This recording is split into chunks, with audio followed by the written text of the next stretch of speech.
धमपुर गांव में बलवंत नाम का एक गरीब आदमी रहा करता था। वो पूरी मेहनत और लगन से टमाटर की खेती करता और उन्हें बाजार में बेचने जाता। वो अपनी बीवी राजश्री और छोटे बेटे दक्ष के साथ रहता था। बाजार में रेहड़ी लगाकर बलवंत अपने टमाटर बेचा करता। आइए आइए, ताज़ा ताज़ा लाल लाल टमाटर लीजिए। स्वाद और दाम दोनों में एकदम ज़बरदस्त और फर्स्ट क्लास। आइए आइए, टमाटर लीजिए।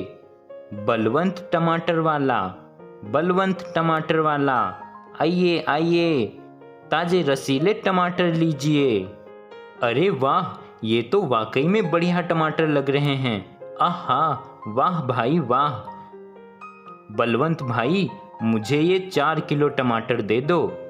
और मुझे 2 किलो। जी जी, अभी देता हूँ। बलवंत के टमाटर खरीदने के लिए ग्राहकों की लंबी कतार लगी रहती। पूरे बाजार में सभी को सिर्फ और सिर्फ बलवंत के टमाटर ही पसंद आते, क्योंकि बलवंत इतनी अच्छाई से और ईमानदारी से उनकी खेती करता और उन्हें उगाता। बलवंत दिन में बहुत सारी कमाई कर लेता और इससे उसकी बीवी राजश्री भी बहुत खुश होती। अरे वाह, इतने सारे पैसे! चलो अच्छा है। हे लक्ष्मी मैया, ऐसी ही हम पर अपनी कृपा बनाए रखना। पापा, आप इतनी अच्छी खेती करते हो, इसीलिए इतने बेस्ट टमाटर उगते हैं। मुझे बहुत खुशी हो रही है। मेरे पिताजी का भी यही सपना था कि मैं उनके टमाटर का कारोबार आगे ले जाऊं और बेस्ट क्वालिटी के टमाटर बेचूं। बलवंत के टमाटर की वजह से सारे ग्राहक बस उसी से टमाटर खरीदते, जिसके कारण बाजार में मौजूद अन्य टमाटर वालों के यहाँ कोई ग्राहक तो दूर, मक्खियाँ तक मंडराने नहीं आती। और ऐसे ही बलवंत की बढ़ती सफलता को देखकर उन टमाटर वालों को उससे बहुत जलन होती है। उनमें से 2 टमाटर वाले प्रमोद और लालू दोनों भी आपस में बातें करते हैं। ओए लालू, इस कमीने बलवंत का तो कुछ करना होगा, वरना तो अब इसकी वजह से हमारे खाने के भी लाले पड़ रहे हैं। कहीं ऐसा ना हो कि इसकी वजह से हमें आगे ये गांव छोड़कर जाना पड़ जाए। हाँ यार प्रमोद, हम ऐसा हरगिज नहीं होने देंगे, लेकिन इसके टमाटर पर तो ग्रहण लगा कर ही रहेंगे। लेकिन कैसे? मेरे पास एक सॉलिड प्लान है।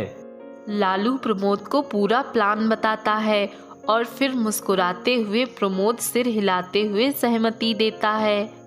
दोनों क्रूर आदमी रात में लालटेन और रॉकेट के डब्बे लेकर बलवंत के खेत में जाते हैं और चारों तरफ रॉकेट फैलाकर वो वहां आग लगा देते हैं और चालाकी से वहां से दुम दबाकर रफू चक्कर हो जाते हैं। पूरा टमाटर का खेत धू धू कर जल जाता है। अगली सुबह जब बलवंत अपने खेत को राख हुए देखता है, तभी उसके पैरों तले जमीन खिसक जाती है। अरे नहीं, ये क्या हो गया मेरे खेती को? मेरे टमाटर, अब तो ये खेती बंजर हो गई है। अरे नहीं। जी संभालिए अपने आप को। देखो ना राजश्री, पता नहीं किस मूर्ख पापी ने ये सब किया है। मेरी दिन रात की खून पसीने की मेहनत को मिट्टी में मिलाकर रख दिया। हे भगवान, अब मैं क्या करूँगा? बलवंत पूरी तरह टूट चुका था। वो बहुत चिंताग्रस्त हो गया था। वहीं बाजार में बलवंत ना दिखने पर ग्राहकों ने ना चाहते हुए भी प्रमोद और लालू के टमाटर खरीदने पड़ते हैं। देखा प्रमोद, कहा था ना मैंने, मेरा प्लान कामयाब होकर ही रहेगा। देखो देखो, बेमन ही सही, लेकिन सारे ग्राहक हमारे पास ही टमाटर लेने आ रहे हैं अब। हा हा हा हा हा। हाँ यार लालू, तू तो एकदम चतुर निकला। मुझे तो तू लल्लू चपड़गंजू लगता था। हा हा हा हा हा। बेचारा बलवंत, उसके तो अभी खाने के भी लाले पड़ गए होंगे। अब थोड़े दिन बाद सड़क पे भी आ जाएगा वो। हा हा हा हा हा। लालू और प्रमोद को बलवंत की बर्बादी से बहुत खुशी होती है। बलवंत एक दिन एक नदी के किनारे पर पत्थर पर बैठा था। वो काफी चिंतित और हताश हो चुका था और अपने सिर पर हाथ रखे ही बैठा था कि तभी अचानक से उसे एक छोटे बच्चे की चिल्लाहट सुनाई देती है। बचाओ बचाओ, मैं डूब रहा हूँ, कोई है? मुझे तैराकी नहीं आती, बचाओ, कोई है? बचाओ। बलवंत देखता है कि एक छोटा बच्चा पानी में डूब रहा है। बलवंत फौरन पानी में छलांग मारता है और वो तैरकर उस बच्चे को बचा लेता है और नदी के किनारे पर लाता है।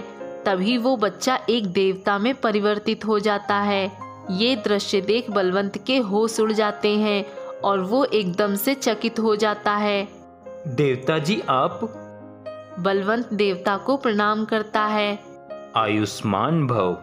मैं तुम्हारी पीड़ा जानता हूँ बालक, और मैं ये भी जानता हूँ कि तुम कितने नेक और ईमानदार हो। तुम्हारे मन में कोई मैल नहीं है, इसीलिए मैं तुम्हें कुछ देना चाहता हूँ। क्या देवता जी? ये लो, ये एक जादुई बीज है। इसे अपने खेत में बो और रातों रात एक चमत्कार होगा। क्या सच में? हाँ बालक। धन्यवाद देवता जी, आपका बहुत बहुत धन्यवाद। देवता बलवंत को जादुई बीज देकर अदृश्य हो जाते हैं। बलवंत घर जाकर उस बीज को जमीन में बोता है और फिर रातों रात ताजे ताजे जादुई टमाटर की खेती होती है। पूरे खेत में कई सारे टमाटर उग चुके होते हैं। बलवंत, राजश्री और दक्ष ये सब देखकर आश्चर्यचकित रह जाते हैं। हे भगवान, ये तो कमाल हो गया। पापा चलिए टमाटर को काटकर उसका स्वाद चखते हैं। बलवंत एक टमाटर को काटता है और उसे काटने पर उस टमाटर में से पैसे निकलते हैं। दक्ष और राजश्री भी जब अलग अलग टमाटर को काटते हैं तब उनके भी टमाटर में से पैसे निकलते हैं। अरे ये क्या? लगता है ये टमाटर कोई मामूली टमाटर नहीं बल्कि जादुई टमाटर है। ये सब कुछ लालू और प्रमोद झाड़ियों के पीछे से छुपकर देख लेते हैं। ये जादू कैसे हुआ?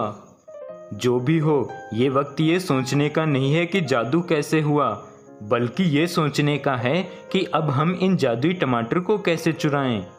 हाँ लालू, एक बार अगर हमने इन्हें चुरा लिया ना तो बस हमारी तो लॉटरी लग जानी है। उस रात लालू और प्रमोद उन जादुई टमाटर को चुराने आते हैं, लेकिन उन टमाटरों को छूते ही उन दोनों का हाथ जल जाता है। लालू और प्रमोद वहां से भाग जाते हैं और फिर कभी लौट कर नहीं आते।